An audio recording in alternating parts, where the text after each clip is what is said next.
Good morning students. Class 11th की accounts में आज अपन जो है जर्नल एंट्रीज को थोड़ा और आगे बढ़ाएंगे। कल की जो क्लास मैंने आपकी ली थी उस क्लास में मैंने आपको ये बताया था कि जर्नल एंट्रीज करने के जो मॉडर्न रूल्स हैं, मॉडर्न अप्रोच, वो किस तरीके से काम करती है। तो मॉडर्न अप्रोच में मैंने आपको 5 एलिमेंट्स के बारे में बताया था। ठीक है जी, 5 elements: LIC liabilities, income and gains और कैपिटल। इसको मैंने शॉर्ट फॉर्म दिया था LIC। और चौथा कंपोनेंट था असेट और पांचवा कंपोनेंट था एक्सपेंसेस एंड लॉसेस।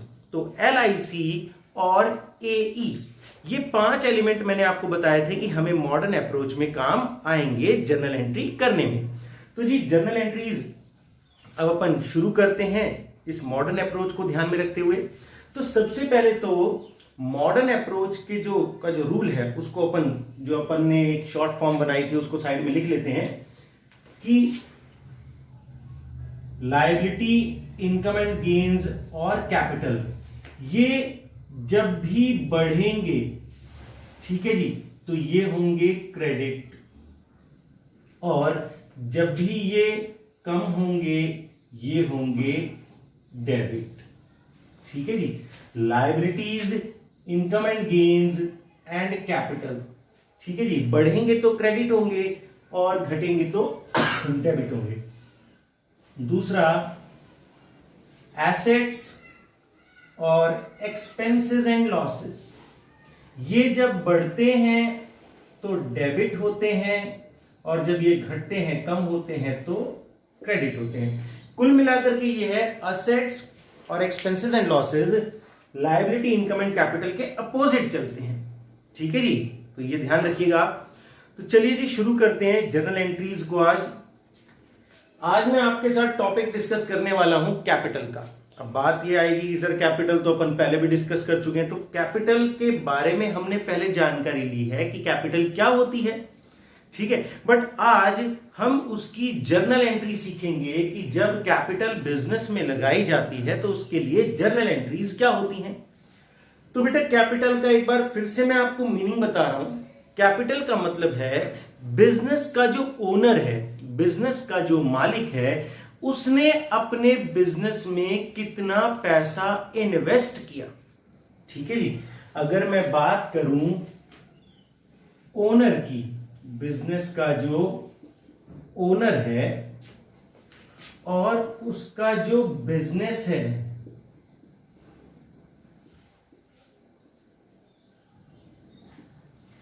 इस ओनर ने अपने बिजनेस में क्या क्या इन्वेस्टमेंट्स किए। देखिए, आप कोई भी बिजनेस शुरू करें तो उसमें कुछ तो पैसा आपको लगाना पड़ेगा, कुछ ना कुछ एसेट्स तो आपको उसके लिए लानी पड़ेंगी। ठीक है जी, तो जी पहली बात तो ये कि ओनर और बिजनेस अलग अलग होते हैं अकाउंट्स में। आपको कल भी बताया था कि सेपरेट एंटिटी कॉन्सेप्ट, ठीक है, ये कहता है पृथक अस्तित्व की अवधारणा। सेपरेट एंटिटी कॉन्सेप्ट कहते हैं कि बिजनेस को हमें अलग मानना है और उसके मालिक को, उसके ओनर को हमें अलग मानना है अकाउंट्स में।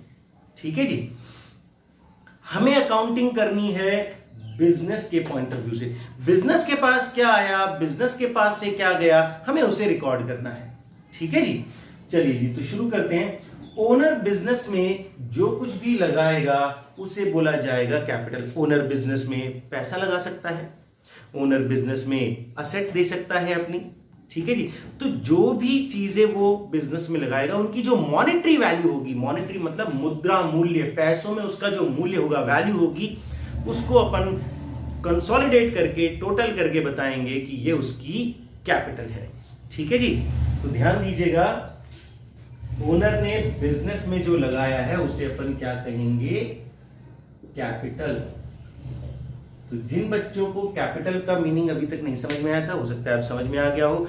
आपकी जो अकाउंटिंग टर्मिनोलॉजी है उसमें मैंने इसको एक्सप्लेन किया हुआ है। ठीक है जी, चलिए अब शुरू करते हैं। आज हम करेंगे journal entries related to capital. तो बेटा कैपिटल जो एक बिजनेस में लगाएगा बिजनेसमैन, वो किस तरीके से लगा सकता है, in the form of cash. ठीक है जी, कैश के रूप में एक ओनर बिजनेस में पैसा लगा सकता है। ठीक है जी। और क्या तरीके हैं जी पैसा लगाने के? पैसा बैंक के थ्रू भी तो लगा सकता है, चेक भी दे सकता है बिजनेस में, ठीक है जी। जरूरी थोड़ी है कि कैश ही लेकर के आए, बिजनेस में वो चेक के थ्रू भी पैसा लेके आ सकता है। उसके बिजनेस का जो बैंक अकाउंट है उसमें जो पैसा रखा हुआ है वो भी कह सकता है कि ये मैंने बिजनेस में इन्वेस्ट कर दिया, बिजनेस में लगा दिया, ये पैसा आज से मैं बिजनेस के काम में लूंगा। तो कैश लगा सकता है वो अपने बिजनेस में, चेक के थ्रू पैसा लगा सकता है अपने बिजनेस में, या किसी और असेट्स के फॉर्म में भी वो पैसा लगा सकता है अपने बिजनेस में। देखिए जी, पहले भी जब मैंने आपसे कैपिटल के बारे में चर्चा की थी तो मैंने कहा था कि बेटा जब कोई ओनर बिजनेस में पैसा लगाएगा तो पैसा लगा के करेगा क्या? पैसा लगा के वो असेट्स खरीदेगा। बिजनेस में आपने कैश लगाया, कैश लगाने के बाद क्या करना पड़ेगा? असेट्स खरीदनी पड़ेगी। तो अगर उसके पास पहले से ही घर पे ऐसी असेट्स रखी हुई हैं जो कि उसके बिजनेस में काम आ सकती हैं, तो जरूरी थोड़ी है कि हम उन असेट्स को पहले खरीदें और फिर बिजनेस में लाएं। घर पे रखी हुई एसेट को भी तो बिजनेस में लगा सकते हैं, वो एसेट्स जो कि ओनर की खुद की हैं। ठीक है जी, समझ में आ रही है? ओनर की खुद की वो एसेट्स जो कि उसके घर पर रखी हुई हैं वो भी अपने बिजनेस में इंट्रोड्यूस कर सकता है। चलिए मान के चलिए मेरे इंस्टीट्यूट में अगर मुझे चेयर्स की जरूरत है तो मैंने देखा कि 10 चेयर मुझे और चाहिए और घर पर करीब 8 चेयर रखी हुई हैं जो यूजलेस हैं, काम नहीं आ रही हैं। तो घर पे रखी हुई 8 चेयर भी तो मैं अपने बिजनेस में ला सकता हूं। उन 8 चेयर की जो भी वैल्यू होगी, मान के चलिए 200 रुपए की एक चेयर है, तो 8 चेयर जो मैं अपने बिजनेस में ले आया अपने घर से, तो 1600 रुपए की कैपिटल एक तरीके से मैंने अपने बिजनेस में लगा दी। ठीक है जी, तो ध्यान दीजिएगा, कैपिटल लगाई जा सकती है in the form of cash, in the form of bank, cheque के थ्रू भी लगाई जा सकती है, और in the form of other assets. Other assets में मैंने कहा कोई भी असेट आप अपने बिजनेस में इंट्रोड्यूस कर रहे हैं वो आपकी कैपिटल का पार्ट बन जाएगी, उसकी जो भी वैल्यू होगी वो। ठीक है, अब मान के चलिए बहुत सारे बिजनेसेस ऐसे होते हैं जो लोग अपने घरों में ही शुरू कर देते हैं। ठीक है जी, जैसे मान के चलिए कि कोई चार्टर्ड अकाउंटेंट है, ठीक है, या कोई डॉक्टर है, इन लोगों के ज्यादातर क्लिनिक ऑफिसेस तो इनके घर में ही होते हैं। और मान के चलिए कि किसी होलसेलर ने अपने घर का एक हिस्सा अपने बिजनेस का गोडाउन बना दिया। ठीक है जी, उसके घर की जो टोटल वैल्यू है वो है 1 करोड़ रुपए। उसके घर की टोटल वैल्यू है 1 करोड़ रुपए, और उसने क्या किया, अपने घर का 50% हिस्सा अपने बिजनेस में यूज करना शुरू कर दिया। ठीक है जी, अपने घर का 50% हिस्सा अपने बिजनेस में यूज कर रहा है, तो एक तरीके से उसने घर को बिजनेस में इंट्रोड्यूस कर दिया। तो 50 लाख की कैपिटल एक तरीके से उसने लगा दी, क्योंकि घर की वैल्यू है 1 करोड़ और आधी बिल्डिंग वो यूज कर रहा है अपने बिजनेस के लिए। तो कोई भी बिजनेसमैन कैपिटल के रूप में बिल्डिंग भी अपने बिजनेस में इंट्रोड्यूस कर सकता है, उस बिल्डिंग को भी यूज कर सकता है। अदर एसेट्स में व्हीकल्स की भी बात आती है। भाई मान के चलिए कि अब तक आपके पास एक पर्सनल कार थी, आप जॉब करते थे, आपके पास एक पर्सनल कार थी, बट अब आप क्या कर रहे हैं, बिजनेस शुरू कर रहे हैं। बिजनेस शुरू किया और जो आपकी पर्सनल कार थी अब आप अपने बिजनेस में कहीं भी आने के लिए जाने के लिए यूज करते हैं। अपने क्लाइंट्स के साथ मीटिंग करने के लिए जब आप जाते हैं तो अपनी कार का आप यूज करते हैं। तो वो कार जो आपकी पर्सनल कार हुआ करती थी आपने एक तरीके से बिजनेस में लगा दी। अब तो उस कार की जो वैल्यू है वो आपकी कैपिटल बन जाएगी आपके बिजनेस के लिए, क्योंकि आपने बिजनेस को दिया है। ओनर बिजनेस में जो कुछ भी लगाएगा उसे अपन कैपिटल कहेंगे। तो बेटा बिल्डिंग लगा सकता है, अपनी व्हीकल लगा सकता है, घर पे रखा हुआ फर्नीचर दे सकता है, या घर पे कोई ऐसी चीज रखी है जो कि उसके काम आ सकती है। ठीक है, जिस चीज का वो बिजनेस कर रहा है एज अ स्टॉक। मैं आपको एक एग्जांपल देता हूं। सेकेंड हैंड कार का या सेकेंड हैंड बाइक का आपने बिजनेस सुना होगा। ठीक है जी, अलवर में भी है, खैरतल में भी है। इस खैरतल में स्टेशन रोड पे पुरानी मोटरसाइकिल खरीदो बेचो, इस तरह के बिजनेसेस भी चलते हैं। अब बेटे जो लोग पुराने व्हीकल्स को खरीदते और बेचते हैं उनके बिजनेस में स्टॉक क्या है, वो किस चीज की ट्रेडिंग करते हैं, किस चीज को खरीदते बेचते हैं, व्हीकल्स को। ठीक है जी, मोटरसाइकिल को, कार को। तो वो चीज उनके लिए स्टॉक भी तो है। ठीक है, वो उनका स्टॉक है, जिस चीज में हम डील करते हैं वो गुड्स, ठीक है। तो अगर मान के चलिए मोटरसाइकिल की खरीद बेच का बिजनेस शुरू किया किसी ने और उसके घर पर 2 पुरानी मोटरसाइकिल हैं, वो अपने बिजनेस में ले आया बेचने के लिए, तो एक तरीके से स्टॉक भी तो उसने इंट्रोड्यूस कर दिया अपने बिजनेस में, ठीक है जी। घर पे रखी हुई 2 पुरानी मोटरसाइकिल ले आया अपने बिजनेस में कि मैं पुरानी मोटरसाइकिल को खरीदने बेचने का बिजनेस कर रहा हूं, तो इनको भी एज ए स्टॉक ले आता हूं, तो वो भी क्या कहलाएगा, कैपिटल कहलाएगा। तो ध्यान से सुनिएगा कि एक बिजनेस में बिजनेसमैन ओनर कैपिटल कैसे कैसे लगा सकता है, कैश के फॉर्म में, चेक से बैंक के थ्रू लगा सकता है, और किसी भी other assets like building, vehicle, furniture, stock, जो भी उसका पर्सनल था जो उसने अपने बिजनेस में लगा दिया, वो सब उसकी कैपिटल बन जाएगी। भाई ओनर को पता तो होना चाहिए ना कि बिजनेस को मैं क्या कुछ दे रहा हूं। जब अकाउंट्स में हम दोनों अलग अलग हैं, ओनर अलग है, बिजनेस अलग है, तो ओनर ये जानना चाहता है कि मैं अपने बिजनेस में कितना कैपिटल लगा रहा हूं, कि बिजनेस की एसेट्स पे मेरा कितना क्लेम है, जितना दूंगा उतना ही तो मांगने का हक रखता हूं। समझ गए बेटा बात को। तो कैपिटल कितनी है ये पता लगाने के लिए हम इन सब का टोटल कर देंगे। चलिए, तो बात ये क्लियर हुई कि एक बिजनेसमैन किस किस तरीके से अपने बिजनेस में कैपिटल लगा सकता है। कैपिटल का मतलब समझ गए, जो भी उसने अपने बिजनेस में इंट्रोड्यूस किया है, चाहे कैश, चेक या अदर एसेट्स के फॉर्म में, उन सबकी मॉनेटरी वैल्यू का टोटल। मॉनेटरी वैल्यू का मतलब होता है मुद्रा मूल्य। आप उनका पैसों में टोटल वैल्यू निकाल लीजिए, ठीक है, करेंसी में टोटल वैल्यू निकाल लीजिए, वो उसकी कैपिटल हो जाएगी। चलिए जी, अब बात आती है जर्नल के फॉर्मेट की। तो मैं जर्नल एंट्रीज शुरू करूं उससे पहले मैं आपको फॉर्मेट बता दूं। जर्नल एंट्रीज करने का फॉर्मेट अपना ये होगा। सबसे पहले डेट का कॉलम।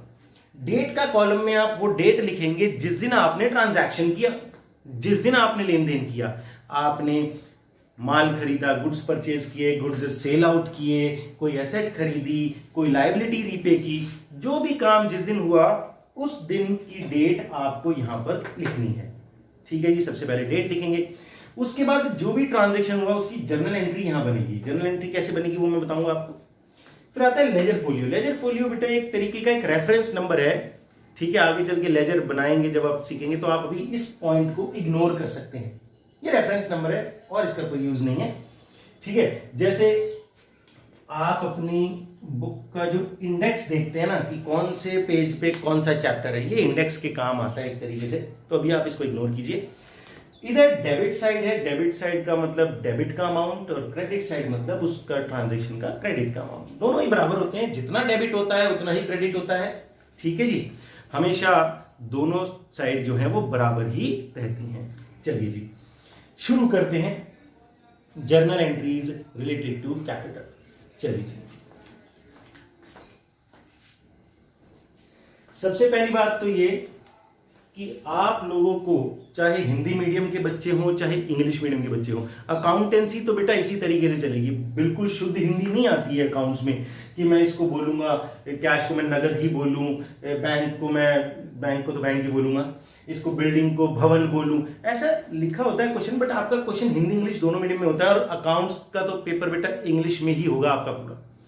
आपको मतलब ये समझ लीजिए कि इंग्लिश के बिना आप अकाउंट्स में काम नहीं कर पाएंगे। जो टेक्निकल टर्मिनोलॉजी होगी, जो थियोरेटिकल बातें होंगी, मैं पहले बता चुका हूं, मैं हिंदी मीडियम को अलग से दूंगा, बट बाकी सारी चीजें आपको दोनों को कंबाइंड ही समझनी पड़ेंगी। तो आप सबसे पहले क्या करेंगे, आज ये लिखेंगे कैपिटल है, journal entries related to capital. फिर आप ये बताएंगे कैपिटल कैसे कैसे लगाई जा सकती है।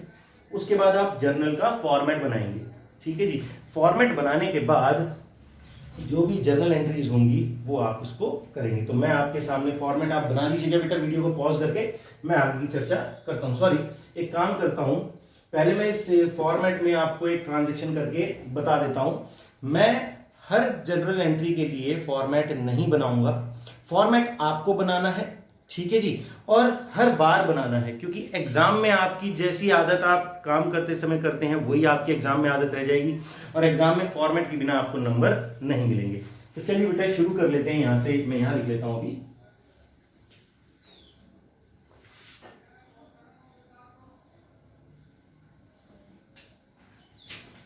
नंबर 1, मिस्टर लक्ष्य started business with cash rupees 5 lakh। Mister लक्ष्य ने अपने बिजनेस में 5 लाख रुपए कैश लगा करके बिजनेस शुरू किया। ठीक है जी, हिंदी में बोलेंगे मिस्टर लक्ष्य ने 5 लाख रुपए की पूंजी लगा करके व्यापार प्रारंभ किया। तो भाई अगर हिंदी मीडियम वाले बच्चे हिंदी में ही लिखना चाहते हैं तो लिख लीजिएगा, मिस्टर लक्ष्य ने 5 लाख रुपए की पूंजी लगाकर व्यापार प्रारंभ किया। इंग्लिश में लिखोगे कोई दिक्कत नहीं है। ठीक है जी, चलिए अब बात आती है कि इसमें जर्नल एंट्री किस तरीके से होगी। जर्नल एंट्री होगी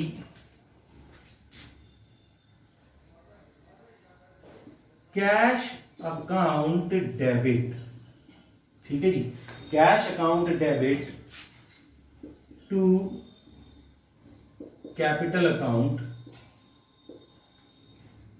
5 लाख रुपए।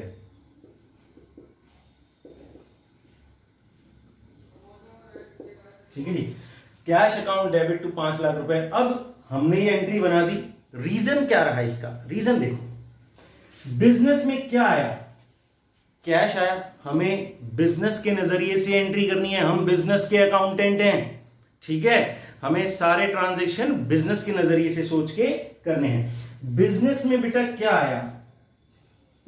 कैश। और कैश क्या है? एक असेट है। कैश बिजनेस के लिए क्या है? एक असेट है, एक ऐसा रिसोर्स है जो कि फ्यूचर में बिजनेस को इनकम जनरेट करने में मदद करेगा। कैश से क्या होगा? स्टॉक खरीदेंगे, स्टॉक को फिर बेचेंगे, बेचेंगे तो प्रॉफिट कमाएंगे। तो कैश को बिजनेस अपने मन मुताबिक यूज कर सकता है। तो कैश क्या है? बिजनेस के लिए एक असेट है। ठीक है जी, कैश बिजनेस के लिए क्या है? एक असेट है। और ये असेट बिजनेस में बढ़ रही है। कैश आया है तो कैश बढ़ा होगा बिजनेस में, तो ये बिजनेस में असेट जो है वो बढ़ रही है। और असेट्स बढ़ती हैं तो क्या होता है? डेबिट। ठीक है जी, असेट्स बढ़ते हैं तो डेबिट। और उसके बाद दूसरा कंपोनेंट क्या है? कैपिटल। देखिए जर्नल एंट्री में सबसे पहले आपको दोनों कंपोनेंट्स का पता करना पड़ेगा कि आया क्या और गया क्या। बिजनेस में कैश आया, ठीक है, अगर कुछ गया नहीं है तो देखो देने वाला कौन है। ठीक है, आया गया नहीं है तो ये देखो कि बिजनेस में अगर कुछ आया है तो देने वाला कौन है? देने वाला ओनर है। और ओनर जब पैसा देता है तो उसे हम कहते हैं कैपिटल। तो दूसरा कंपोनेंट हो गया अपना कैपिटल। और कैपिटल के बारे में, एलआईसी कैपिटल के बारे में क्या कहा गया है? कैपिटल जब बढ़ती है तो क्रेडिट। ठीक है जी, तो बेटा उम्मीद है रीजन समझ में आ रहा होगा। कैश आया, ठीक है, गया कुछ नहीं, तो देखो देने वाला कौन है? देने वाला अगर ओनर है तो वो जो कुछ भी देता है उसे अपन कैपिटल कहते हैं। तो देखो कैश आया, कैश है हमारी असेट, असेट बढ़ रही है तो होगी डेबिट। कैपिटल, कैपिटल बिजनेस में बढ़ रही है तो उसको क्या करेंगे? क्रेडिट। एंट्री बन गई अपनी cash account debit to capital account. अब इस एंट्री को आपको प्रोफॉर्मा में किस तरीके से करना है इसको ध्यान दीजिए। इस एंट्री को प्रोफॉर्मा में करेंगे, डेट आप डाल लेंगे जो भी डेट होगी। Cash account debit. ठीक है जी, पहला कंपोनेंट डेबिट वाला पार्ट अपन ने ऐसे लिखा कैश अकाउंट डेबिट, और उसका अमाउंट डेबिट में लिखेंगे कितना जी? 5 लाख रुपए। कैश अकाउंट डेबिट 5 लाख रुपए। दूसरा जो क्रेडिट पार्ट है उसको 2 से लिखेंगे, to capital account. Cash account debit to capital account, और क्रेडिट वाला आइटम क्रेडिट में लिखेंगे 5 लाख रुपए उसके सामने। तो जर्नल एंट्री बेटा किस तरीके से बनी देख लिया आपने, किस तरीके से प्रोफॉर्मा में वो नोट की जाएगी वो आपने देख लिया। आपको जो भी एंट्री करनी है छोटी छोटी सी लाइन बना बना करके आप इस एंट्री को ऐसे करेंगे, हर ट्रांजैक्शन के बाद की एंट्री को। ठीक ठीक है।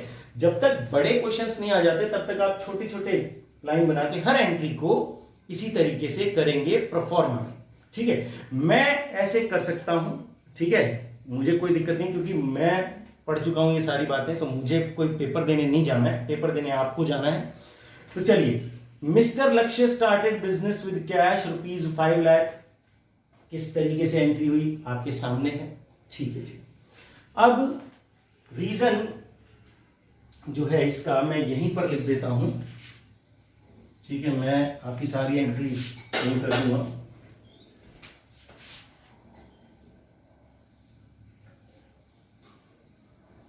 चलिए, पहली एंट्री तो ये हुई थी अपनी।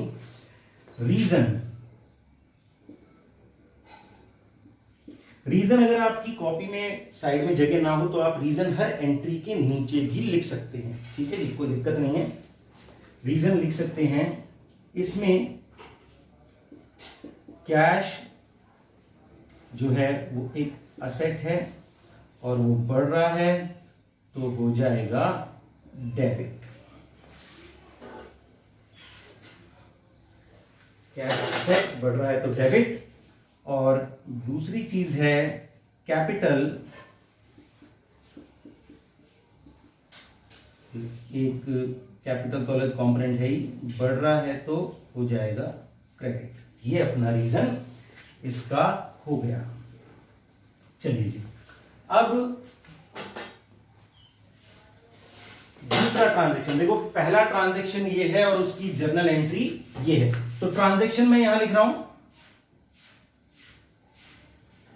और उसकी जर्नल एंट्री मैं यहां पर कर दूंगा। आप चाहें तो सारे ट्रांजैक्शंस को एक साथ लिख करके एक साथ इनकी जर्नल एंट्री एक के नीचे एक बना सकते हैं, बट ध्यान रखिएगा रीजन या तो यहां लिख लीजिएगा या एंट्री के नीचे यहां पर आप लिख लीजिएगा। दूसरा नंबर, कैश तो लगा दिया बिजनेस में, अब हो सकता है कि बिजनेस में उसे और पैसे की जरूरत पड़े और वो और पैसा भी बिजनेस में एडिशनल कैपिटल के तौर पर लगा दे, ठीक है। देखो कैपिटल लग गई है तो इसका मतलब ये थोड़ी कि अब कभी फ्यूचर में कैपिटल लगा ही नहीं सकता, वो फ्यूचर में और कैपिटल लगा सकता है, तो उसको कैपिटल को बोलेंगे अपन एडिशनल कैपिटल, ठीक है जी। एडिशनल कैपिटल लगाई है थ्रू चेक, उसने बिजनेस में एक चेक लगा दिया, मान के चलिए 3 लाख रुपए का, और 3 लाख रुपए की एडिशनल कैपिटल उसने लगाई है, ठीक है। लिखते हैं ही introduce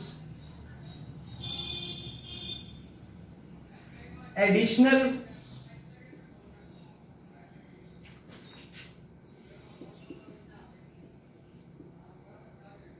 capital of ₹3 lakh through cheque, ठीक है जी। अब आप सुनिए, उसने एडिशनल कैपिटल लगाई है 3 लाख की थ्रू चेक। अब आप हिंदी में इसको बोल सकते हैं, उसने अतिरिक्त पूंजी लगाई 3 लाख रुपए। अतिरिक्त का मतलब होता है एडिशनल कैपिटल, ठीक है जी। अतिरिक्त पूंजी एडिशनल कैपिटल लगाई 3 लाख रुपए चेक के माध्यम से, ठीक है जी। 3 लाख रुपए की अतिरिक्त पूंजी लगाई चेक के माध्यम से, हिंदी में लिखना चाहो तो हिंदी में ऐसे लिख सकते हो। चलिए जी, तो अब हमें यहां पर ये ध्यान देना है कि बिजनेस में क्या आया। देखो, बिजनेस के बैंक अकाउंट का बैलेंस बढ़ गया, ठीक है। बिजनेस के बैंक अकाउंट में पैसा है। बेटा एक बात सोच के देखो, बैंक में रखा हुआ पैसा और आपकी जेब में रखा हुआ पैसा दोनों है तो आपके, बस एक आपके पास प्योर कैश फॉर्म में है, एक को जाकर के बैंक से लाना पड़ेगा, ठीक है। हालांकि आजकल तो आप जो डिजिटल पेमेंट सिस्टम देखते हैं तो उसमें निकालने की जरूरत नहीं है, आप थ्रू फोन भी पेमेंट वगैरह कर सकते हैं, बट बैंक में रखा हुआ पैसा है तो हमारा। तो बिजनेस के नजरिए से सोचो, बिजनेस को 3 लाख रुपए और मिल गए उसके बैंक अकाउंट में, तो उसकी एसेट बढ़ गई। बैंक में रखा हुआ पैसा अगर पॉजिटिव बैलेंस है, ठीक है, पॉजिटिव है तो क्या है, वो उसकी असेट है। देखो बैंक में नेगेटिव बैलेंस भी हो सकता है। नेगेटिव मतलब आपका बैंक में मिनिमम बैलेंस था और बैंक ने चार्जेस लगाए, ठीक है, अपने जो भी एटीएम चार्जेस हैं, एसएमएस चार्जेस लगाए, तो आपके अकाउंट में पैसा नहीं था, तो वो पैसा बैंक ने चार्ज किया तो वो माइनस में चला गया। माइनस का मतलब है आप बैंक में पैसा जैसे ही जमा कराओगे तो बैंक पहले वो पुराना पैसा काटेगा, ठीक है, और फिर आपका जो भी बाकी पैसा होगा वो शो होगा। जैसे मान के चलिए बैंक में आपका नेगेटिव बैलेंस है 2,02,000 रुपए का, तो जैसे ही आप बैंक में 5,000 रुपए जमा कराएंगे तो पहले तो बैंक अपने 2,000 रुपए काटेगा जो पुराने, और फिर 3,000 रुपए आपके रिफ्लेक्ट होंगे एज अ पॉजिटिव बैलेंस। तो जो पॉजिटिव बैलेंस है ना बैंक में हमारा, वो हमारी असेट है, ठीक है। तो बिजनेस के लिए 3 लाख रुपए क्या है, असेट है। 3 लाख रुपए आ गए, किसने दिए? अगर कुछ नहीं आ रहा है और कुछ जा नहीं रहा तो देखो देने वाला कौन है, देने वाला ओनर है। तो ओनर जब भी देता है तो क्या कहते हैं उसे, कैपिटल। तो देखो यहां पर बैंक बैलेंस बढ़ेगा तो बैंक अकाउंट डेबिट, ठीक है जी, बैंक अकाउंट डेबिट किस बात का पैसा, कैपिटल टू कैपिटल अकाउंट। कितना आया है, 3 लाख रुपए, ठीक है जी।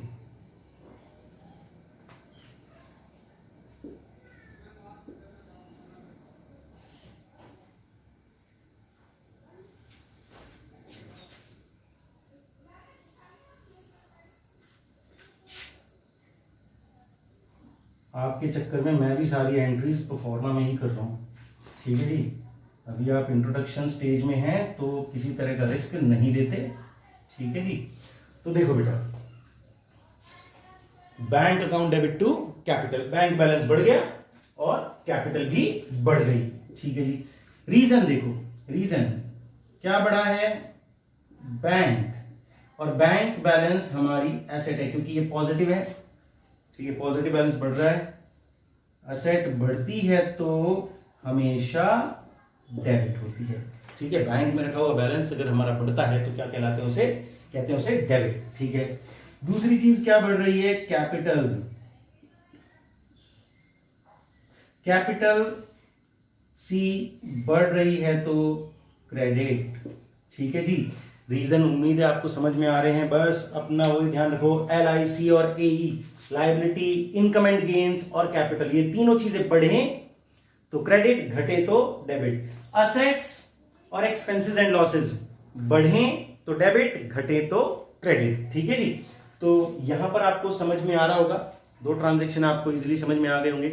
तीसरी बात करते हैं कि इन सभी में से मान के चलिए उसने फर्नीचर इंट्रोड्यूस कर दिया अपने बिजनेस में, ठीक है जी।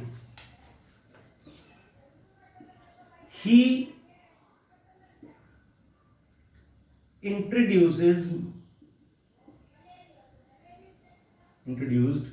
his personal furniture into his business, जिसकी वैल्यू है ₹50,000, ठीक है जी। उसने अपना निजी फर्नीचर व्यापार में लगाया, उसने अपना निजी फर्नीचर व्यापार में लगाया, हिंदी में लिख सकते हो ऐसे, कितने का, 50,000 रुपए का, ठीक है जी। मॉनेटरी वैल्यू है, फर्नीचर की वैल्यू को हम पैसे में माप सकते हैं, इवैल्यूएट कर सकते हैं, ठीक है जी। तो कितने का लगाया है, 50,000 रुपए का फर्नीचर। अब आप सोचो रीजन,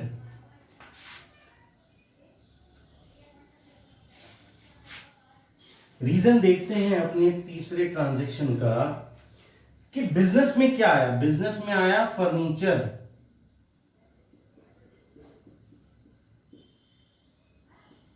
फर्नीचर क्या बिजनेस के लिए असेट है। देखो जी, बिजनेस में आया हुआ फर्नीचर बिजनेस के लिए एसेट है। कैसे, देखिए, जब हमारे कस्टमर्स आएंगे बिजनेस में, हमारे क्लाइंट्स हमसे मिलने आएंगे तो हम उनको से खड़े खड़े थोड़ी बात करेंगे, उनको प्रॉपर बैठने की जगह चाहिए, ठीक है जी। आप अपने स्कूल को ही देख लीजिए, स्कूल में अगर फर्नीचर ना हो तो कहां बच्चे आएंगे, कहां बैठेंगे। तो वो फर्नीचर को देख करके बच्चा सोचता है कि हाँ, मुझे यहां पर आरामदायक जगह है बैठने के लिए, इसके लिए मैं पैसा इसको दूंगा। गवर्नमेंट स्कूल कई ऐसे हैं जहां पर बैठने की भी प्रॉपर जगह नहीं होती है, दरियों पर बिठाया जाता है, तो वहां पर बच्चा क्यों नहीं जा रहा कि भाई प्रॉपर जो माहौल चाहिए पढ़ाई के लिए वो नहीं है, बेचारा परेशान होगा बैठे बैठे, उससे लिखा नहीं जाएगा, गर्मी लगेगी और भी बहुत सारे प्रॉब्लम्स हैं। तो इन सभी चीजों का फायदा लेने के लिए वो एक प्राइवेट स्कूल में है जहां फर्नीचर है, डक्टिंग सिस्टम है, प्रॉपर उसको जो भी रिसोर्सेज चाहिए वो अवेलेबल हैं, वाटर कूलर है। तो ये सारी चीजें क्या है, आपके बिजनेस की इनकम को बढ़ाने में मदद करती हैं। जितनी भी एसेट्स होती है ना, वो एक तरह का इकोनॉमिक रिसोर्स है जो आपकी इनकम को या प्रॉफिट को फ्यूचर में बढ़ाएगा। तो फर्नीचर हमारे लिए एक एसेट है जो कि फ्यूचर में हमारी इनकम बढ़ाने में मदद करेगा। ठीक है जी, फर्नीचर एसेट है, बिजनेस में आया है, एसेट बढ़ रही है, तो क्या होगा, डेबिट। ठीक है जी, और देने वाला कौन है, ठीक है, फर्नीचर आया, बदले में हमने कुछ दिया तो है नहीं, पर देखो देने वाला कौन है, हमारे बिजनेस से तो कुछ नहीं गया, पर बिजनेस को किसने दिया है, ओनर ने। और ओनर जब भी कुछ देता है तो वो बन जाती है बिजनेस के लिए ओनर की कैपिटल। और कैपिटल जब भी बढ़ेगी होगी क्रेडिट। तो जी बन गई अपनी entry, furniture account debit to capital account.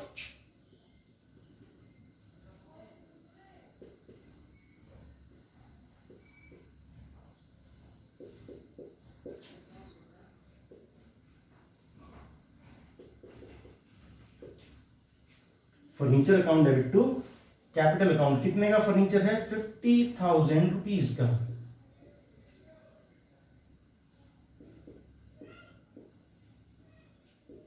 ठीक है जी, 50,000 रुपए का फर्नीचर बिजनेस में लगाया और एंट्री बन गई furniture account debit to capital account.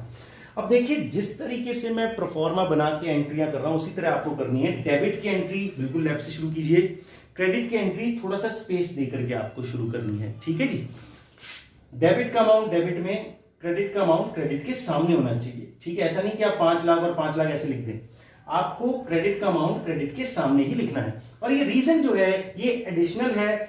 ठीक है, ये रीजन का जो कॉलम है ये फॉर्मेट का पार्ट नहीं है। मैंने कहा आप चाहो तो रीजन यहां लिख सकते हो या रीजन एंट्री के नीचे भी लिख सकते हो, हर एंट्री के नीचे। अब एक और बात कर लेते हैं, फर्नीचर के बाद मान लेते हैं उसने बिल्डिंग भी अपने बिजनेस के लिए लगा दी। ठीक है जी, he uses his building worth rupees 10 lakh. He uses his building worth rupees 10 lakh for his business. ठीक है जी, उसने अपनी बिल्डिंग को अपने व्यापार के प्रयोग में लिया। ठीक है, कितने की बिल्डिंग है, 10 लाख रुपए। अपनी बिल्डिंग को, अपने भवन को व्यापारिक उपयोग में इस्तेमाल किया। 10 लाख रुपए की बिल्डिंग है। अब यहां पर ये मत सोचना कि सिर्फ 50% यूज कर रहा है, जितना